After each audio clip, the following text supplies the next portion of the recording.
Hey guys, welcome back to the Real Relatable Podcast. It's your host, Summer and Abby. And today we're going to be talking about how men are contributing to the dating problems.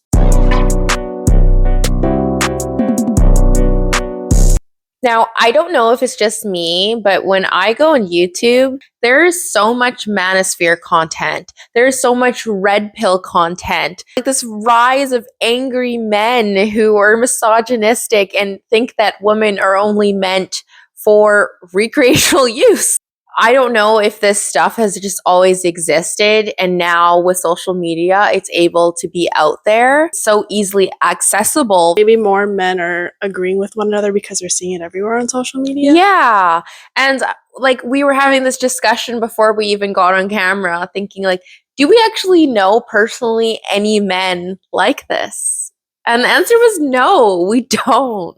But it just seems to be like this rumor or this theory because it's just everywhere. It's like all this high value man, how to be a desirable woman and what do women bring to the table. A lot of this mindset is coming from men who feel invisible and have been constantly rejected by women.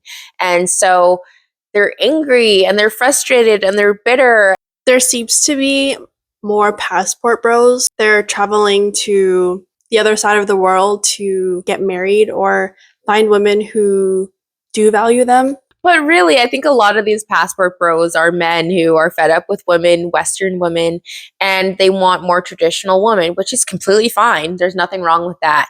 But still, what they're looking for is very transactional. They're not going to these other countries for love. And then they find somebody who's desperate for a green card or who's desperate for riches. They believe, oh, he's American, he's Canadian, he has riches. Like 90 Day Fiancé. But there's a lot of men out there who are obsessed with a woman's body count. And if you've slept with anyone before them, then you're not pure. They're not worth pursuing. It's just not true. I mean, men still see women so black and white, the Madonna whore complex, where whether either she is wifey material or she's a hoe, and it's either one or the two, that women can't be these complex individuals. And the thing with body count too is the double standard.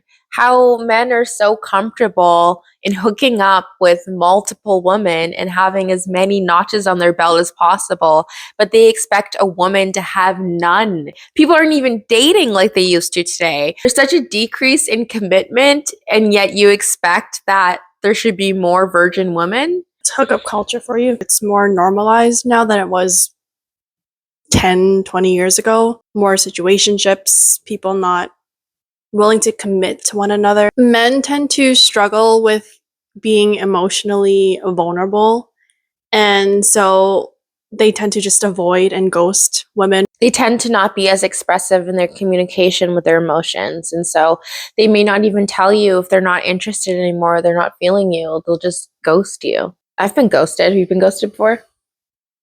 No, but I would avoid and ghost people. Yeah. Men don't approach women like they used to because they fear rejection. They don't want their ego to be hurt. And when they do talk to a girl, they're way less invested. Not making special plans for a date or trying to do something that the girl has never experienced before, just going over an extra, trying to impress her.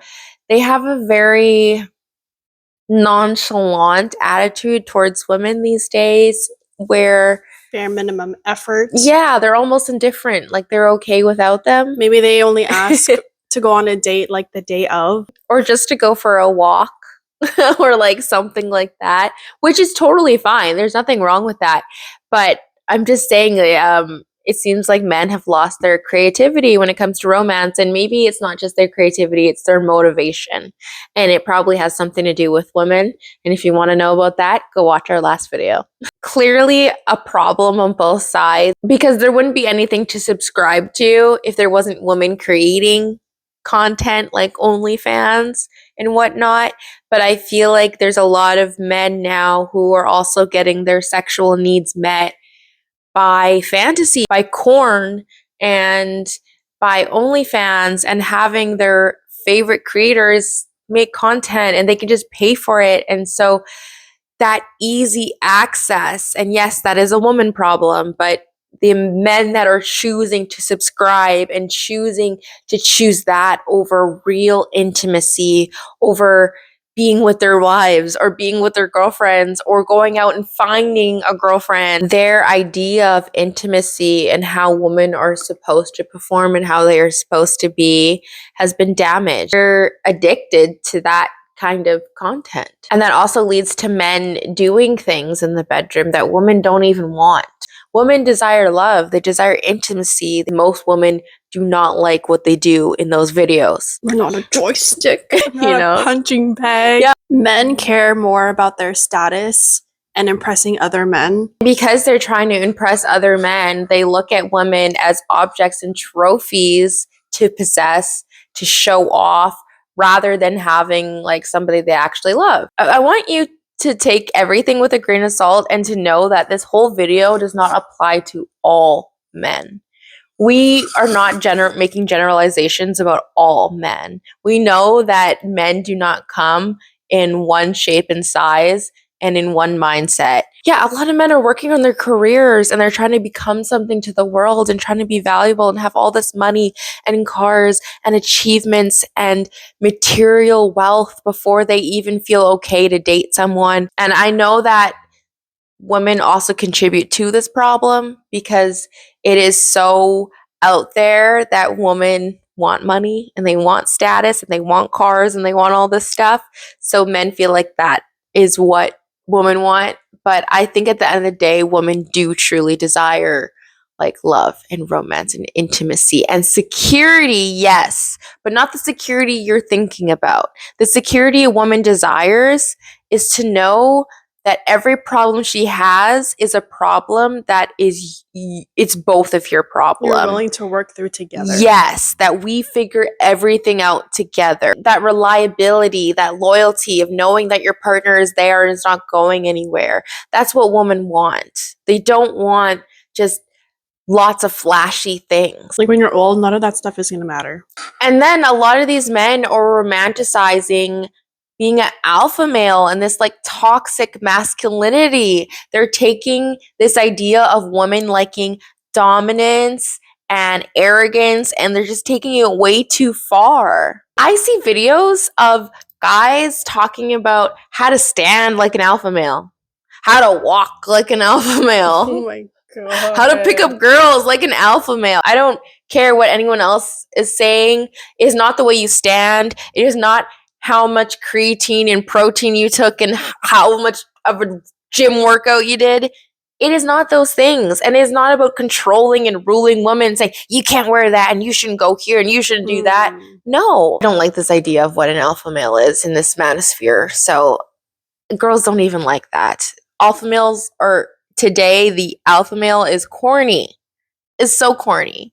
Nobody wants that. You shouldn't be treating relationships like a power struggle. There's so many other points that I'm sure we could mention, even for women, for both sexes. At the end of the day, we just want men and women to both work on themselves and to heal and come to a place of contentment with themselves, that they can appreciate one another without comparing one another. Dating does have its challenges, but the issue really is from both men and women. And we need to have a better understanding and a better perspective of one another. We hope that you enjoyed this video today and that you could relate to some of it. And let us know in the comments what your thoughts are. And we'll see you in the next one. Okay, bye.